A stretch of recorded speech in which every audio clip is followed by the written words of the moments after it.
یہاں کیا ہے؟ نام ہی غائب ہے. کوئی حدیث کی ذخیرے میں بتا دے کہ رسول اللہ نے 15 شعبان کو لیلۃ البرات، شب برات کا نام دیا ہو.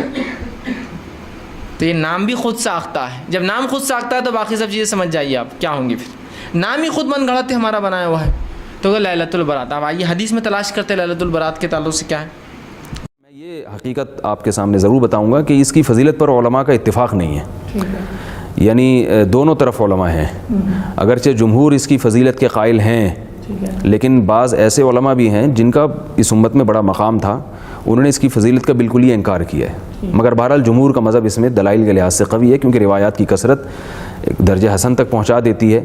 اور رسول صلی اللہ علیہ وسلم نے ارشاد فرمایا کہ جب شعبان کی رات ہو، یعنی اس کی فضیلت فرماتے ہوئے فصوموا فقوموا لیلہا وصوموا نہارہا، لیکن ایک ادنا سا طالب علم بھی جانتا ہے کہ یہ حدیث علماء کے نزدیک سخت ضعیف نہیں بلکہ موضوع کے قبیل سے ہے.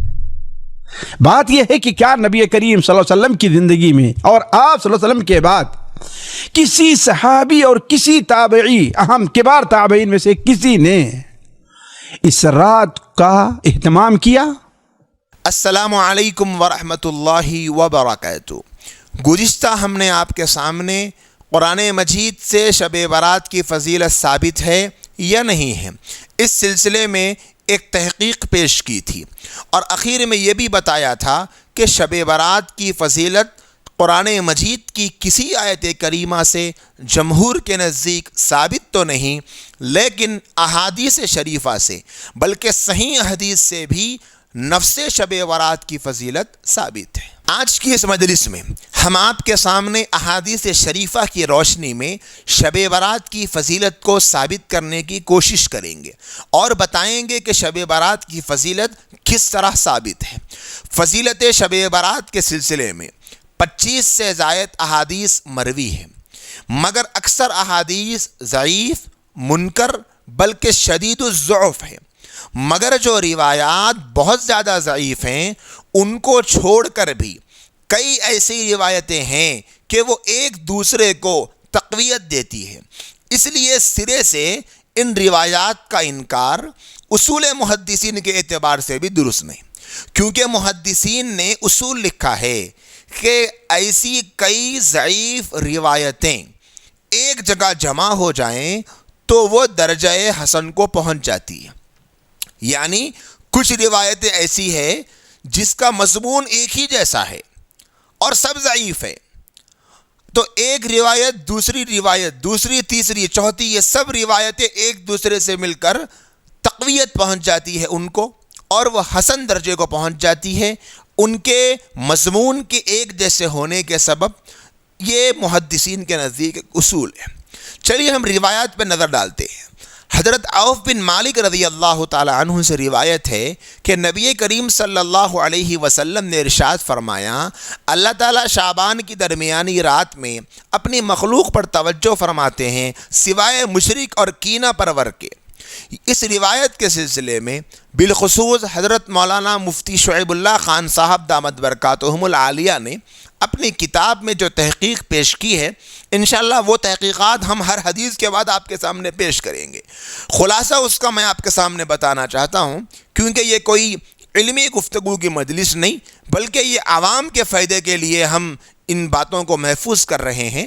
تو عوام اتنا بھی اگر جان لے تو الحمدللہ کافی ہے کہ کم از کم یہ روایت حسن ہوگی اور دوسری روایتوں سے تائید پا کر ضرور قبول ٹھہرے گی. دوسری روایت حضرت ابو بکر صدیق رضی اللہ تعالی عنہ سے مروی ہے کہ رسول اللہ صلی اللہ علیہ وسلم نے ارشاد فرمایا، جب شعبان کی درمیانی شب ہوتی ہے تو اللہ تعالیٰ آسمان دنیا پر نازل ہوتے ہیں اور بس اپنے بندوں کی مغفرت فرماتے ہیں سوائے اس کے جو مشرک ہو یا اپنے بھائی سے کینہ رکھتا ہو. امام بزار نے مسند بزار میں اس کی تخریج کے بعد فرمایا کہ یہ حدیث حضرت ابو بکر صدیق رضی اللہ تعالی عنہ کے علاوہ دیگر صحابہ سے بھی مروی ہے. اس کی سند میں اگرچہ کچھ کمی ہے مگر ابو بکر صدیق رضی اللہ تعالی عنہ کی جلالت اور عظمت اس حدیث کی تحسین کرتی ہے. اسی طرح شیخ ناصر الدین البانی نے اس کی تعلیق میں اس کو صحیح قرار دیا ہے اور فرمایا کہ اس کی سند اگرچہ ضعیف ہے مگر میں نے اس حدیث کو اس لیے صحیح قرار دیا کہ صحابہ کرام کی ایک جماعت سے اس کی روایت کی گئی ہے جن کی تعداد میرے نزدیک 8 تک پہنچتی ہے۔ آپ یہاں شیخ ناصر الدین البانی صاحب کا یہ جو خلاصہ ہے وہ ذہن میں رکھیں، انشاءاللہ ان حدیثوں کے بعد جب ہمارے سامنے گفتگو آئے گی جب ہمارے لیے بات سمجھنے میں بہت فائدہ ہوگا۔ تیسری حدیث، حضرت معاذ بن جبل رضی اللہ تعالی عنہ نے روایت کیا ہے کہ رسول اللہ صلی اللہ علیہ وآلہ وسلم نے ارشاد فرمایا کہ اللہ تعالیٰ شعبان کی درمیانی رات میں اپنی مخلوق کی طرف خصوصی توجہ فرماتے ہیں اور سوائے مشرک اور کینہ پرور کے سب کی مغفرت فرما دیتے ہیں۔ شیخ ناصر الدین البانی صاحب نے السنہ کی تعلیق میں فرمایا کہ یہ حدیث صحیح ہے اور اس کے راوی قابل اعتماد ہے۔ حدیث نمبر 4، حضرت ابو موسیٰ اشعری رضی اللہ تعالی عنہ نے فرمایا کہ میں نے رسول اللہ صلی اللہ علیہ وآلہ وسلم کو یہ فرماتے ہوئے سنا کہ ہمارا رب شعبان کی درمیانی رات میں آسمان دنیا پر نزول اجلال فرماتا ہے، سوائے مشرک اور کینہ پرور کے تمام اہل زمین کی مغفرت فرما دیتا ہے۔ یہ حدیث سندن ضعیف ہونے کے باوجود شیخ البانی صاحب نے شواہدات کی وجہ سے اسے صحیح قرار دیا ہے۔ حدیث نمبر 5، امام احمد بن حنبل علیہ الرحمہ نے اپنی مسند میں حضرت عبداللہ بن عمر رضی اللہ تعالی عنہ سے روایت کیا ہے کہ نبی کریم صلی اللہ علیہ وسلم نے فرمایا کہ اللہ تعالیٰ شعبان کی درمیانی رات میں اپنی مخلوق کی طرف متوجہ ہوتے ہیں اور 2 آدمیوں کے سوا سب بندوں کی مغفرت فرما دیتے ہیں، ایک کینہ پرور کی، دوسرا خودکشی کرنے والے کی۔ اس بارے میں اس حدیث کا حکم ہے کہ یہ حدیث صحیح ہے تحقیق کے بعد، اور اگر یہ صحیح نہ بھی ہو تو کم سے کم درجے میں یہ حسن ہے۔ حدیث نمبر 6، حضرت ابو ثعلبہ رضی اللہ تعالی عنہ نے بیان کیا کہ رسول اللہ صلی اللہ علیہ وآلہ وسلم نے ارشاد فرمایا جب شعبان کی درمیانی شب ہوتی ہے تو اللہ تعالیٰ اپنی مخلوق پر توجہ فرماتے ہیں اور مومنین کی مغفرت فرما دیتے ہیں اور بغض رکھنے والوں کو ان کے بغض کی وجہ سے مغفرت کیے بغیر چھوڑ دیتے ہیں۔ اس حدیث کا حکم تمام راوی ثقہ اور معتبر ہیں، شواہدات سے یہ حدیث قوی ہو جاتی ہے۔ مفتی محمد شعیب اللہ خان صاحب نے تحقیقات کے بعد میں یہ خلاصہ لکھا ہے۔ اب آئیے آپ خلاصے کلام کی طرف۔ ان روایات کو سامنے رکھنے سے یہ بات واضح ہوتی ہے کہ شب برات کی فضیلت میں صحیح حدیث موجود ہے، کیونکہ سند میں کلام ہونے کے باوجود متعدد سندوں کی وجہ سے یہ درجہ صحت کو پہنچ چکی ہے، اور بعض حدیثوں پر تو علماء نے صاف طور پر صحیح ہونے کا حکم لگایا ہے، جیسا کہ اوپر گزر چکا۔ ایک حدیث کے بارے میں نے آپ کے سامنے بتایا تھا کہ شیخ ناصر الدین البانی صاحب نے اس حدیث کو صحیح قرار دیا ہے۔ وہ اگرچہ اہل حدیث علماء کے بہت ہی زیادہ مستند عالم مانے جاتے ہیں، لیکن حدیث کے بارے میں وہ بڑے سخت تھے، یعنی حدیث کو بہت سخت طریقے سے جانچ کرتے تھے اور حکم لگایا کرتے تھے۔ خلاصہ کلام، شب برات کی فضیلت ثابت ہے اور خود اہل حدیث علماء اس کے قائل ہیں اور اس رات میں جاگنے اور عبادت کرنے کو مستحب قرار دیتے ہیں، لیکن افسوس کہ آج اہل حدیث لوگوں کا عام نقطۂ نظر یہ ہو گیا ہے کہ شب برات کوئی چیز نہیں ہے۔ میں یہاں رک کر 1-2 باتیں کہنا چاہتا ہوں کہ آپ سوشل میڈیا پر 20 ایسی ویڈیوز دیکھیں گے جس کے بارے میں شب برات کے لفظ کے بارے میں مذاق بنایا جا رہا کہ شب برات یہ آیا کہاں سے، لیلۃ البراء یہ آیا کہاں سے، حدیث میں تو 15ویں شب کہا گیا، ایسی بہت ساری باتیں۔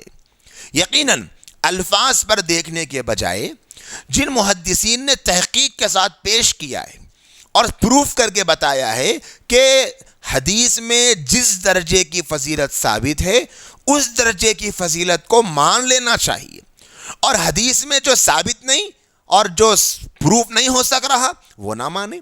لیکن ایسا ہو کہ جو ثابت نہیں ہے اس کو تو نہیں مانیں گے، لیکن جو ثابت ہے اس کو بھی نہیں مانیں گے۔ آپ غور کر کے دیکھیں، شب برات کے سلسلے میں اہل حدیث علماء کی نقطۂ نظر پیش کر دیا گیا۔ اگر کوئی ساتھی، اگر کوئی میرا بھائی، بالخصوص میں اپنی طرف سے گزارش کرنا چاہتا ہوں، درد مندانہ گزارش کرنا چاہتا ہوں، میرے سلسلے میں کوئی ایسی رائے مت رکھیے کہ اختلاف کو ہوا دی جا رہی یا پھر فرقہ بندی کی بات کی جا رہی، نہیں۔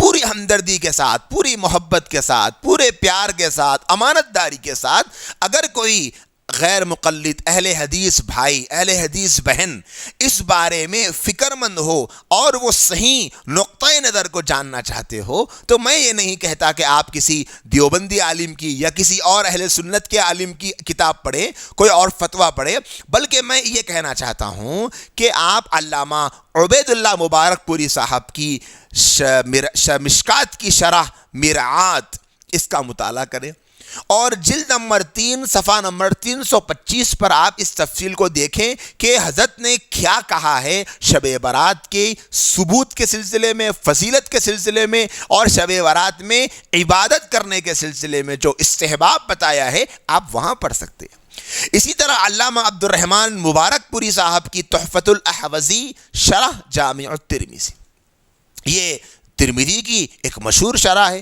جلد نمبر 3 صفحہ نمبر 367۔ ان دو کتابوں کا حوالہ میں نے آپ کی خدمت میں پیش کیا، آپ ان دو کتابوں کو دیکھیے، اور آپ تک سہولت سے پہنچ جائے تو دیکھیں، یا اپنے قریبی کوئی عالم ہو تو ان سے پوچھیں کہ ان کتابوں میں ان علماء کی یہ تحقیق موجود ہے۔ جتنا ثابت ہے اتنا ماننا ہے ہم کو، دین ہے اللہ کے نبی سے جو ثابت ہے وہ دین ہے، جو ثابت نہیں وہ دین نہیں، اور جتنا ثابت ہے اتنا تو ہم کو ماننا پڑے گا۔ لہذا نفس شب برات کی فضیلت تو ثابت ہے، اور اس میں خاص طور پر اہل حدیث بھائیوں کی طرف سے ایک بہت سخت نکیر کی جاتی ہے، تو اس سلسلے میں میں نے یہ گزارشات پیش کر دی ہے، ورنہ کبھی اس طرح کی بات نہیں کی، لیکن آج بھی ایسی کوئی نیت نہیں ہے کہ کسی کی دل آزاری ہو۔ مقصد یہ ہے کہ جو صحیح معاملہ ہے وہ معلوم ہو۔ ممکن ہے شب برات کی بدعات، خرافات اور لہو و لعب جو کیے جا رہے ہیں وہ دیکھ کر ہمارے اہل حدیث بھائی اور اہل حدیث علماء اس وجہ سے کہ لوگ بہت کچھ غلط کر رہے ہیں تو نکیر کرتے کرتے اتنی نکیر کر رہے ہیں کہ شب برات کی فضیلت کو بالکل ختم کر رہے ہیں۔ تو اگر ایسا ہو تو ایسا کرنا بھی تو بالکل درست نہیں، اس لیے کہ جہاں پر نکیر کرنا ہو وہاں کرنا چاہیے، جہاں فضیلت ثابت ہو اس کو تو بتانا پڑے گا۔ تو بہرحال جتنی ثابت ہے اتنی ہم کو تو ماننا ہے اور فائدہ اٹھانا ہے۔ بڑی مغفرت کی رات ہے، مبارک رات ہے۔ کچھ اور روایتیں بھی میں سنا دیتا ہوں۔ اللہ کے نبی علیہ السلام ایک مرتبہ رات کے وقت میں 15ویں شب میں جنت البقیع تشریف لے گئے۔ اما جان عائشہ رضی اللہ تعالی عنہ کی باری کا دن تھا، آپ تلاش کرنے کے لیے نکلی کہ اللہ کے رسول کہاں ہیں۔ فرماتی ہے کہ میں نے آپ کو جنت البقیع میں دیکھا۔ اللہ کے نبی علیہ السلام نے فرمایا کہ اے عائشہ، اللہ تبارک و تعالی اس رات میں اس طرح کرتے ہیں، مغفرت فرماتے ہیں۔ بہت سی روایتوں میں الفاظ ملتے ہیں، قبیلہ بنو کلب کی بکریوں کے بالوں سے زیادہ اللہ لوگوں کی مغفرت فرماتے ہیں۔ حدیث میں یہ الفاظ بھی ہے۔ قبیلہ بنو کلب اس زمانے کا ایسا قبیلہ تھا جو پورے عرب میں سب سے زیادہ بکریاں پالتا تھا، اور ایک قول یہ بھی ہے کہ سب سے زیادہ بال اس قبیلے کی بکریوں پر رہتے تھے جسم پر۔ تو اللہ کے نبی علیہ السلام یہ سمجھا رہے ہیں کہ بالوں کی جو کوانٹٹی، جس مقدار میں ان جانوروں پر ہوتے ہیں بال، ایسی ہی بڑی بھاری مقدار میں اللہ مغفرت فرماتے ہیں۔ دو مطلب اس کے، ایک مطلب تو یہ ہے کہ اتنی زیادہ مقدار میں گنہگاروں کو معاف کرتے ہیں کہ جس کا کوئی حساب نہیں کیا جا سکتا، اور دوسرا ایک مطلب یہ ہے کہ اتنے زیادہ گناہ بھی ہوں تب بھی اللہ معاف کر دیں گے اس رات کو۔ اسی طرح ایک روایت میں اس رات میں اللہ کی طرف سے فیصلے ہوتے ہیں، یعنی اس شعبان سے آئندہ شعبان تک پیدا ہونے والوں، مرنے والوں کے نام لکھ کر فرشتوں کے حوالے کیے جاتے ہیں۔ اسی طرح اور بھی بہت سے امور کے فیصلے ہوتے ہیں۔ یہ تمام روایات ضعیف ہیں، مگر جیسا ابھی آپ کے سامنے بتایا گیا، مختلف روایتوں کے ملانے سے اور سندوں پر کلام ہوا، اس کی گفتگو کے بعد میں نے آپ کے سامنے 6 روایتیں بیان کی، اور روایتوں پر مزید تحقیقات موجود ہے، لیکن تمام کا یہی حکم ہے، اگرچہ ضعیف ہے لیکن ایک دوسرے کو ملانے کے بعد اس کے اندر اس درجہ تو فضیلت ثابت ہو جاتی ہے جتنی بتائی جا رہی، لیکن یہ ہوتا ہے۔ اب یہاں پر ایک سوال پیدا ہوتا ہے، وہ یہ ہے کہ شب قدر کے بارے میں ہم نے سنا کہ شب قدر میں اللہ تبارک و تعالیٰ تقدیر کے فیصلے فرماتے ہیں اور مرنے والوں کے نام لکھے جاتے ہیں، جو بھی ہونے والا ہے اللہ کی طرف سے فیصلے ہوتے ہیں، اور شب برات کے بارے میں بھی یہی کہا جا رہا۔ تو اس کا ایک جواب ملا علی قاری رحمۃ اللہ علیہ، جو بہت ہی مشہور محدث ہیں، کہ ان کی طرف سے یہ جواب منقول ہے کہ اس میں کوئی اختلاف نہیں ہے کہ شعبان کی درمیانی شب میں فیصلے واقع ہوتے ہیں، اس میں اختلاف نہیں ہے.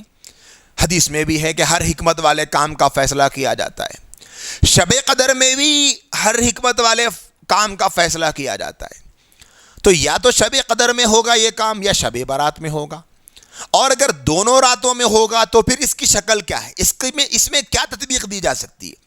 تو ایک تطبیق تو یہ ہے, ایک احتمال تو یہ ہے کہ شب برات میں یہ جو فیصلے ہیں وہ اجمالاً ہو اور شب قدر میں تفصیل کے ساتھ ہو. شب برات میں بس مختصر طور پر شارٹ طریقے پر گویا کہ موٹی موٹی باتیں مرکزی طور پر بیان ہو جائے, اور شب قدر میں تفصیل کے ساتھ جو فیصلے ہیں وہ ایک ایک چیز بیان ہو. دوسرا ایک احتمال یہ بیان فرمایا کہ شب برات میں دنیاوی امور کے بارے میں فیصلے ہو اور شب قدر میں اخروی امور کے متعلق فیصلے ہو. ایک اور احتمال یہ ہے کہ شب برات کے میں تو فیصلے برات میں کیے جائیں گے کہ آنے والے سال تک یہ ہوگا, مرنے والوں کا, اور جتنی باتیں ہم نے سنی ہیں یا جو بھی ہوتا ہے ہر امور, بہت سے امور کے فیصلے ہوتے ہیں. تو شب برات میں تو ان تمام امور کے فیصلے ہوں اور شب قدر میں ان تمام امور کا نفاذ ہو. یعنی شب برات میں تو سب فیصلے ہو جائیں کہ یہ ہوگا یہ ہوگا یہ ہوگا, اور شب برات سے فیصلے آگے بڑھیں گے. یہ جو تیسرا احتمال ہے, یہ احتمال مجھے بھی بہت ہی زیادہ سمجھ میں آ رہا ہے کہ ممکن ہے. محدثین نے بیان فرمایا کہ یہ شکل تطبیق کی بڑی آسان ہے کہ پہلے تو پہلی رات میں ایسا ہو اور دوسری رات میں ایسا ہو. بہرحال یہ دونوں راتیں فضیلت کی ہے, شب قدر بھی شب برات بھی. تو شب برات کے سلسلے میں کچھ تفصیل تھی احادیث کی روشنی میں, وہ آپ کے سامنے بتا دی گئی کہ شب برات کی فضیلت احادیث سے ثابت ہے. اس میں کسی انکار کرنے کے لیے کوئی موقع نہیں, کوئی چانس نہیں. انشاءاللہ تعالی ہم اگلی جو ہماری قسط ہوگی اور اگلا جو ایپیسوڈ اور اگلا جو ویڈیو ہوگا اس میں ہم آپ کے سامنے بیان کریں گے کہ شب برات میں کرنے کے کام کیا ہے اور نہ کرنے کے کام کیا ہے. اللہ نے زندگی باقی رکھی تو انشاءاللہ پھر ملاقات کریں گے. جب تک کے لیے مجھے اجازت دیجیے. اللہ تبارک و تعالی ہم تمام کو صحیح معنی میں دین کی سمجھ عطا فرمائیں, اور اللہ تبارک و تعالی ہم تمام کو صحیح بات سمجھنے کی اور دین کی صحیح فہم اور سمجھ نصیب فرمائیں. السلام علیکم ورحمۃ اللہ وبرکاتہ.